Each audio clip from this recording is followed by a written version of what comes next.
What's going on, YouTube? Welcome back to another Heart Over Height episode. Today, we're going to be talking about Jimmy Butler. Now, Jimmy Butler, of course, just suspended by the Miami Heat for a few games because he wants out of Miami and his comments towards the organization and everything. So, here we're going to be going on NBA Trade Machine, looking at all the trades that are posted here, the successful ones, that is, and analyzing these, see which one is the best, see where Jimmy Butler should go. So if you do enjoy this content, do me a huge favor, smash the like button, subscribe to the YouTube channel, comment down below where you want to see Jimmy Butler play. Without further ado, let's get right on into this. So when I was scrolling through this, I just wanted to see a plethora of different teams, plethora of different trades, didn't want to see the same thing and all that. So this is just on trending, the most trending trades. So we're going to start off with this one here. It's the Grizzlies go all in, Heat retool around Bam. So the Grizzlies give up Marcus Smart, 2-year, $20 million, Brandon Clark, John Conchar, Santi Aldama, and 2 first-round picks, 2025, 2027, for Jimmy Butler, and they get Josh Richardson in return as well. Now, I want to analyze from both sides. Why the Heat do this, of course, you bring in younger players, except for Marcus Smart now being a vet. But Brandon Clark's still a younger guy. You get 2 first-round picks. Santi Aldama definitely has that pick and pop ability for you. And then, yeah, those 2 first-rounders is huge. Then you look at the Heat. They give up Jimmy Butler. They give up Josh Richardson, who's a cheap contract just to make all this money match, all that good stuff. Why the Grizzlies do this is because they just are building around Ja Morant, bringing in that. As the West is becoming so competitive, they're bringing in an extra threat in there. As we've seen, playoff Jimmy is a different beast. And having somebody like him on this roster that fits that grit and grind mold, that can kind of coach these younger players like he did with the Heat when he dragged them all the way to the finals, and he had the younger Bam and he had the younger Tyler Hero there. Similar, he's got the younger Ja, he's got the younger Jaren Jackson Jr., right? They just need pieces around them. Jimmy Butler is going to do his best to drag this team to the finals. And with the West being so competitive, you got to kind of go all in. So I like this deal. This deal's not terrible. One problem I do have with it is Bam is already an undersized big. And so you're basically with this, right? You're looking at Aldama, who's solid. You're looking at Brandon Clark, right? Those are the main pieces. From what I see Brandon Clark being the main young attribute that you're looking at bringing in, along with those 2 first-round picks, right? Brandon Clark is undersized as well, so I don't love that. Now, what I do like about this for the Heat is bringing in Marcus Smart, put him alongside Tyler Hero, defensive-oriented player with Tyler Hero, who is not as much. And then the other issue I have is I don't think that these 2 picks will be that valuable because I see the Grizzlies being competitive the next few years. So, although I like this trade, it's not my favorite. But him with the Grizzlies would be very interesting. The one problem I would see is shooting, of course. Shooting might be an issue there. All right, next trade. This one looks crazy from just the photo. I wanted to see what's going on here. So let me just scroll up here. We'll just start from left to right. This is a 5-teamer, sorry. The Suns get Michael Porter Jr., Dario Saric, Jalen Johnson, Tristan Da Silva, a 2031 first-round pick, a 2031 second-round pick, and another 2031 second-round pick. I can already say that this trade is never happening. Devin Booker goes to the Hawks to play alongside, not Trae Young. To play alongside number 1 overall pick. Then you have the Magic. Yeah, no, this is just too much. Trae Young's not getting traded. Jimmy Butler, he'll get traded, but this is just, the Magic are not giving up Jalen Suggs. D-Book's not going anywhere. Definitely not to the Hawks, at least without Trae Young. Yeah, no, we can keep scrolling on that one. Next up here, Jimmy moves to the Rockets. Now, this one, they made it nice and simple. Like I said, no first-round picks, which I highly doubt that there won't be at least 1 first-round pick in any sort of deal for Jimmy Butler. But Dylan Brooks, Jabari Smith, and Jock Landale going over to the Heat in exchange for Jimmy Butler. If the Rockets can pull this deal off, I think that you do that in a heartbeat. You've got a lot of depth. Of course, giving up Jabari Smith is a bit of a, he's a solid player for you, of course. So question that. But I do really like the idea of giving up Dylan Brooks, Jock Landale, Jabari, and you escape without giving up a first round pick for Jimmy Butler. So I think that that's not terrible. The Heat, I wouldn't do this deal without a first round pick. I would say, like, let's throw at least, you can even make it like a protected pick or something. But I would say that, although Miami is looking for more depth and everything, this isn't anything crazy. This would be if there's just no market for him. But I still think that, like, I mean, it's intriguing getting somebody like Jabari Smith for sure. I just don't love, like, you look at your lineup now is like Bam, Jabari, Kelly Aware. You'd have like Tyler Hero, Dylan Brooks. Like, that's your starting five. That's terrible. Now, of course, we are looking at rebuild mode, so keep that in mind as well. Um, so yeah, I think that one's all right, but not great. Next up here, we have this one's interesting. This one does look interesting. Three-teamer. The Heat received Bradley Beal and a 2031 first-round pick. That's a lot of money. The Suns received Jimmy Butler, Jonas Valanciunas, Josh Richardson, and Xavier Cooks. And then the Wizards receive 3 second-round picks and Yusuf Nurkic. I don't think that this is happening. Looking at this, yes, you end up shedding a year. If you're the Wizards, you shed a year off of Jonas Valanciunas' contract, but you give up. I guess, like, it's not terrible for them, but no first round pick involved. To absorb a big contract like Nurkic. The Heat, why would they take on such a big contract? They get a first round pick in the sense from the Suns, but I mean 2031, that might be enticing. I just don't like this move at all. The Suns themselves, I mean, they get a lot of depth, I guess. Jimmy Butler, KD, D Book, Jonas Valanciunas, Tyus Jones, Josh Richardson. I mean, it's not a terrible lineup. I mean, pretty solid, but I think you have so many players on this roster at that point, you might run into an issue there. Not a big fan of that. Next up here, this is what looks like might happen. The Warriors received Jimmy Butler in a 2028 first-rounder for Andrew Wiggins, Kevon Looney, Jonathan Kuminga, Moses Moody, and 2 first-rounders. If I'm Miami, I'm doing this deal in a heartbeat. I'm huge on the idea of Jonathan Kuminga just being let loose on his own. I think that he's solid. I think that he can play at a higher level. He is very young. He came into the league very young. I think getting Moses Moody in return also, I mean, he was a high top 10 pick for a reason. He just hasn't really had a chance to really shine, whether or not he's actually got that. But in order to make the money match, yeah, you would be for sure getting Wiggins and probably, Looney in that deal. Just making all this money match. If you get 2 first-round picks on top of it, I would do that deal. Because 2028 is going to be a valuable one. That's 3 years from now, of course. Jimmy Butler is going to be old. Curry is going to be old. Who knows if they're still going to be playing, because we're talking Jimmy is 35. But if I'm the Warriors, I'm also thinking this is a good deal. So I think so far, this is probably the best deal I have seen. You get a first-round pick in return. Who knows 3 years from now what this Heat roster is going to look like? They might be in full rebuild mode still. With Pat Riley, I highly doubt it, but who exactly knows? And then you get Jimmy Butler. You're not wasting a few more years of Steph Curry's career with Kevon Looney, who isn't really playing. I was watching their game last night against Philly. He wasn't really playing. They also had Slow-Mo coming off the bench that wasn't really playing a whole lot. Wiggs is playing really good for you. Jonathan Kuminga, you've been putting him in the starting lineup. He's been playing a lot better for you. Moses Moody is just kind of eh.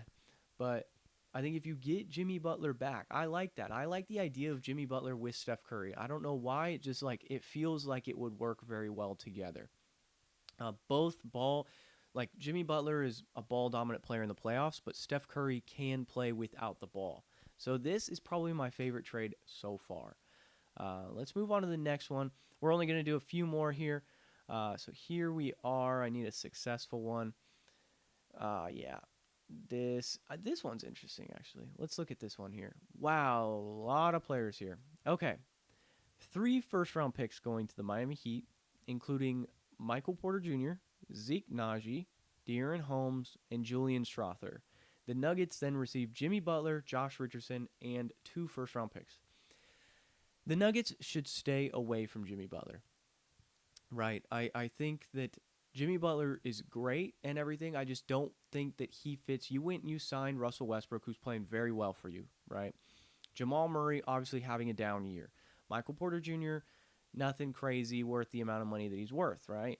But if you give up all, like Julian Strawther, I really like. I think that he's solid. Zeke Naji, not bad. But 3 first-round picks on top of all that, I just don't think that that's worth it at all. That's something that I am looking at. I'm keeping my chips where they are. I'd rather send Michael Porter Jr. somewhere else, maybe go get a backup big, because DeAndre Jordan's taking a lot of those minutes right now. Just getting some depth, some shooters for sure to that roster if you're going to move Michael Porter Jr. I would also explore the idea of possibly moving Jamal Murray. But if you're the Heat, you're taking this deal in a heartbeat. You're getting Julian Strawther, who seems like, of all these players, he seems like the prime young player that you would want in return, right? Him, Jonathan Kuminga, somebody who's been in the league a year or so, at least, and who has showcased a little bit that they might be able to perform at a higher level.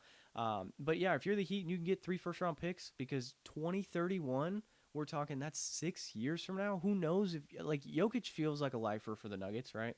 But who knows what the Nuggets are going to look like in 6 years. If you're the Heat and you can get picks way down the road, I am doing that. Even 3 years from now, right? Jimmy, like, let's say they do this deal, right? 3 years from now, Jimmy Butler's probably going to be out of the league. Russell Westbrook not going to be on the Nuggets, out of the league probably. Jokic will be the last thing, and he'll be old. So it's kind of interesting. If you're the Heat, you do this deal in a heartbeat, but I don't like it at all. So next up here, we're going to take a look at. We already took a look at that. Let's do 2 more because I'm interested to see this one here. So this one, 4-teamer. Jimmy Butler goes to the Warriors. The Heat get Brandon Ingram and Jonathan Kuminga. The Pelicans then receive Andrew Wiggins, Robert Williams, and a 2026 first-round pick. And the Blazers receive Duncan Robinson. Now, this one, I don't know why the Blazers would do this. I feel like the Blazers would need to get a pick in return in order to make this deal done. Duncan Robinson they're on a full rebuild, so why would they go increase, why would they go get $6.9 more million? But I think if you throw in like a first round pick to them, I think that this deal actually could get done.